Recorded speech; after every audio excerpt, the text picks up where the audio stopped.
Opisyal ng inanunsyo ng state media ng Iran ang balitang matagal nang binubulong sa loob ng bansa. Patay na si Ayatollah Ali Khamenei, ang leader na namuno sa Iran ng mahigit 30 years. Kagad nagdeklara ang rehimen ng 40 days na mourning at 7 days na public holiday. Sa telebisyon, puro malungkot na musika, puro seryosong mukha, puro panawagan ng pagdadalamhati, pero iba ang eksena sa labas. Sa mga kalsada ng Tehran, hindi iyakan ang maririnig, kundi sigawan ng tuwa.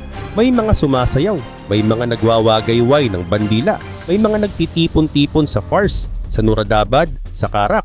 Para sa marami, ito ang sandaling hinintay nila ng higit sa 30 years. Isang yugto ang tuluyang nagsara. Habang sa loob ng broadcast studio ay may formal na anunsyo, sa labas naman ay parang may piyesta. Hindi ito simpleng pagpanaw ng isang leader. Para sa iba, simbolo ito ng pagtatapos ng isang mahabang panahon ng takot, kontrol at paghihigpit. Pero hindi ganun kadali. Ang sistemang itinayo sa loob ng 3 dekada ay hindi basta-basta maglalaho sa isang gabi lang. Kahit wala na ang pinakamataas na pinuno, buhay pa rin ang mga taong nakapaligid sa kanya. Buhay pa rin ang military. Buhay pa rin ang mga loyalista. At dito nagsisimula ang totoong laban. Dahil kapag nawala ang isang leader na humawak sa kapangyarihan ng ganun katagal, nagkakaroon ng power vacuum. Parang may malaking puwang sa gitna ng trono at maraming gustong umupo roon. Ang tanong, sino ang susunod at anong klaseng Iran ang bubuuin pagkatapos nito? Habang ang ilan ay nagdiriwang, ang iba naman ay naghahanda. Dahil malinaw, hindi basta-basta bibitiw ang rehimen ng walang laban. Ang susunod na mga araw ay maaaring maging pinakamapanganib sa kasaysayan ng modernong Iran. Ang kwento natin ngayon nagsimula sa isang opisyal na broadcast, isang anunsyong nagbago ng takbo ng bansa. To Allah we belong, and to Him we shall return. The great nation of Iran mourns the passing of the esteemed of the great Iranian nation and the vanguard of the Islamic Ummah, His Eminence Imam Khamenei, ascended to the highest heavens after tasting the sweet nectar of martyrdom during the blessed month of Ramadan. Sa loob ng ilang oras habang inuulat na ng Israel at ng United States ang pagkamatay ng leader ng Iran, todo tanggi pa ang Iranian media. Paulit-ulit nilang sinasabing walang katotohanan ng balita. Pero ngayon wala ng pagtanggi. Dumating ang opisyal na anunsyo sa state television. Isang formal na broadcast na nagsabi sa buong bansa, patay na ang kanilang supreme leader. Isang mensaheng binasa sa harap ng kamera, malinaw at direkta. At sa parehong broadcast na iyon, may isa pang babala. Nangako ang rehime ng paghihiganti. Hindi lang basta paghihiganti. Ayon sa kanilang pahayag, isang uri raw ng ganti na hindi pa raw nakita sa kasaysayan ng Iran. Ano ba ang ibig nilang sabihin doon? Sandali lang, babalikan natin yan. Pero bago ang lahat, tingnan muna natin ang mas nakakagulat na bahagi, ang reaksyon ng mismong mga Iranian. Ito ang lungsod ng Fars. Sa halip na katahimikan, puno ng sigawan at hiyawan ng mga kalsada. May isang lalaki pa na sumisigaw sa kamera na naginip ba ako? Hello New World! Matapos ang more than 30 years ng oppression, executions at mararahas na crackdown, ito ang naging sagot ng ilan, pagdiriwang. Sa Nuradabad ganun din ang eksena. May mga nagwawagayway ng bandila, may mga sumisigaw ng mga slogan. Hindi ito typical na eksena ng isang bansang nagluluksa. At sa Karaj mas matindi pa. May mga taong literal na sumasayaw, parang ipinapakita nilang tapos na ang isang mahabang kabanata ng kanilang buhay. Sa loob ng 3 decades, hawak ng isang tao ang halos lahat ng kapangyarihan. Absolute control. Walang kapantay na impluwensya. At nang siya'y mawala, may mga kababayan niyang sumayaw sa kalsada. Isang eksenang hindi lang Iran ang nakatingin, kundi ang buong mundo. Sa isang session ng United Nations, napansin din ito ng United States Ambassador to the UN na si Mike Waltz. Sa harap mismo ng Iranian delegation, binanggit niya ang kakaibang irony ng sitwasyon. Makinig tayo sa naging pahayag niya. The United States strongly rejects this ridiculous and frankly farcical assertion that U.S. actions are inconsistent with international law. For 47 years, the Iranian regime has chanted, quote, "Death to America" at every turn. It has sought to eradicate the state of Israel. It has waged an unending campaign of bloodshed and mass murder. It is responsible for a series of unprovoked armed attacks targeting the United States and Israel, violations of the UN Charter, and threats to international peace and security across the Middle East. It has even attempted to assassinate the U.S. President Trump. It has done so not only directly, but through its proxies, seeking to hide and mask its bad actions while publicly claiming to be a victim.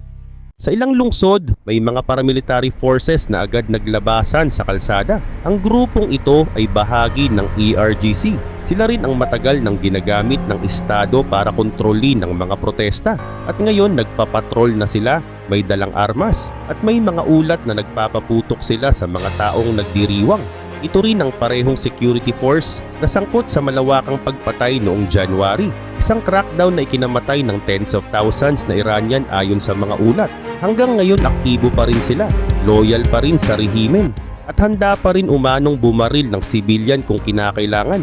Kaya malinaw, hindi pa ligtas ang sitwasyon. Sa tuwing nababanggit ang massacre na nangyari noong January, madalas nahihigpitan ng mga video sa social media dahil sinasabing hindi raw ito advertiser-friendly. Pero anuman ang mangyari sa algorithm, isang bagay ang totoo. Mahirap pa ang laban ng mga Iranian.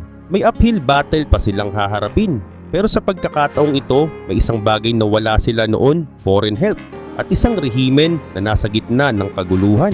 Ngayon may isang tanong na paulit-ulit na lumalabas. Bakit nagtipon-tipon ng mga top Iranian leaders sa iisang lugar kahit alam nilang papalapit ang digmaan?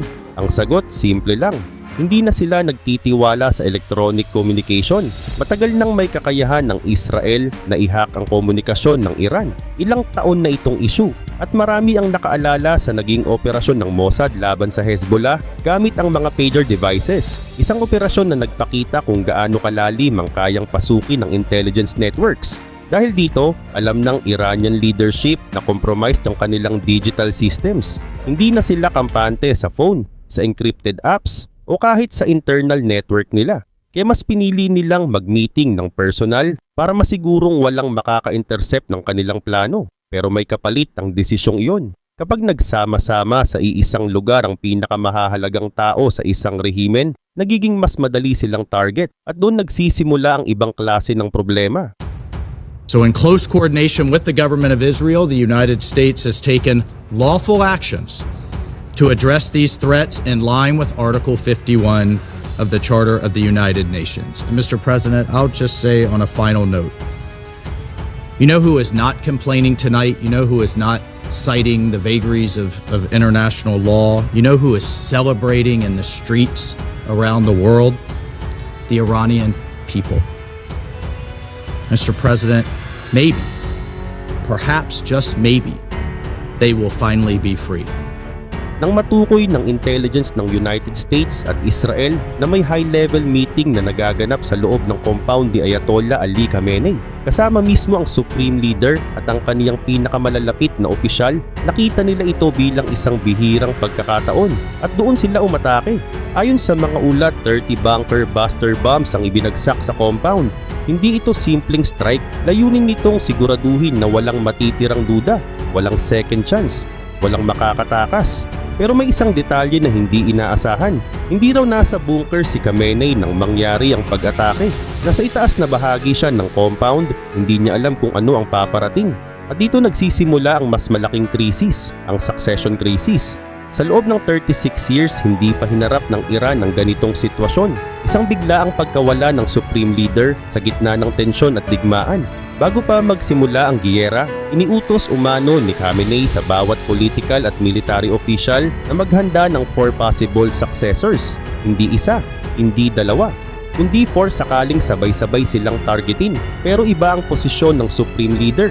Walang checks and balances. Hawak niya ang halos lahat, mula military, judiciary hanggang sa religious institutions. At si Khamenei ay hindi basta leader lang. Parte na siya ng political elite simula pa noong Iranian Revolution noong 1979, kasama ni Ayatollah Ruhollah Khomeini. Noong 1981, naging presidente siya ng Iran. At noong 1989, matapos pumanaw si Khomeini dahil sa natural causes, siya ang pinangalan ng susunod na Supreme Leader. Ngayon ang tanong, sino ang magiging pangatlong Supreme Leader sa kasaysayan ng Islamic Republic? Matagal nang iniisip ng marami na ang anak niyang si Mujtaba Khamenei ang ihahanda para sa posisyong iyon. Ayon sa mga obserbador, tila unti-unti siyang ginugroom para humalili. Pero ayon sa ilang Western at Israeli media reports, posibleng nasa compound din si Mujtaba nang mangyari ang strike. At kung totoo iyon, maaring kabilang siya sa mga nasawi. May isang kakaibang detalye. Sa opisyal na anunsyo ng Iranian state media tungkol sa pagkamatay ni Ali Khamenei, binanggit ang kaniyang anak na babae, ang kaniyang apo at ginamit ang salitang children. Pero hindi nila binanggit si Mujtaba sa pangalan. Kung buhay siya, bakit hindi siya pinangalanan? Kung patay siya, bakit hindi rin siya pinangalanan? Ang katahimikan ay nagdulot ng maraming tanong. Habang hinihintay ang mas malinaw na impormasyon, may isa pang nakakagulat na detalye ang lumabas tungkol sa lalim ng Israeli intelligence sa loob mismo ng Iran. Ayon sa mga ulat matapos ang strike, may isang taong nakapasok sa compound, kumuha ng litrato ng katawan ni Khamenei at ipinadala ito sa Israeli intelligence. Ipinakita raw ito sa Pangulo ng United States bago pa man opisyal na inanunsyo sa Iranian public ang nangyari. Ibig sabihin, may kumpirmasyon na ang kanluran bago pa malaman ng maraming Iranian kung ano ang tunay na nangyari. Bagamat posible ring sadyang inantala ng Iranian media ang anunsyo hanggang umaga, isang tradisyon na matagal na nilang ginagawa. Isang bagay ang malinaw, malalim ang penetration ng Mossad sa loob ng Iran. At hindi ito unang beses na may ganitong uri ng revelasyon. Sa isang panayam ayon kay Mahmoud Ahmadinejad, ang dating presidente ng Iran, ang pinakamataas na opisyal ng unit sa loob ng Intelligence Ministry na dapat sana'y lumalaban sa Israel ay isa palang Israeli agent. Isang shocking na pag-amin. Ngayon ang susunod na tanong, sino ang namumuno sa Iran habang wala pang bagong supreme leader? Ayon sa parehong state broadcast, isang temporary leadership council ang hahawak ng kapangyarihan pansamantala. Isang 3-person council na binubuo ng kasalukuyang Pangulo, ng Judiciary Chief at ng isang jurist mula sa Guardian Council. Sila ang pansamantalang hahawak ng responsibilidad hanggang may mapili o maitalagang bagong supreme leader. Paano ba pinipili ang bagong leader? May tinatawag ang Iran na Assembly of Experts. Binubuo ng 88 Shia clerics na inihahalal sa pamamagitan ng popular vote tuwing 8 years. Sila ang may kapangyarihang pumili ng bagong supreme leader sa isang closed-door session. Mukhang demokratiko sa pangalan. Pero may twist. Ang supreme leader mismo ang may impluensya kung sino ang papayagang tumakbo para maging bahagi ng Assembly of Experts. Ibig sabihin umiikot lang ang kapangyarihan sa loob ng parehong sistema. Isang closed loop, kaya malabong magkaroon ng radikal na pagbabago sa ideolohiya. Ang pipiliin ay malamang isang taong kapareho ng pananaw ng naunang leader dahil ang mga boboto ay mga taong pinagkatiwalaan niya noon. Noong 1989, tumagal lang ng 24 hours bago nakapili ng bagong supreme leader matapos pumanaw si Khomeini dahil sa natural causes. Pero ngayon iba ang sitwasyon. May digmaan, may kaguluhan, may panlabas na pressure. Gaano katagal bago makapili ng bagong leader? Hindi pa malinaw. Isa pang dapat bantayan, ang ERGC. May mga senyales na nais nilang magkaroon ng mas malaking impluensya sa pagpili ng susunod na supreme leader. Posibleng subukang kontrolin ang proseso sa loob ng Assembly of Experts.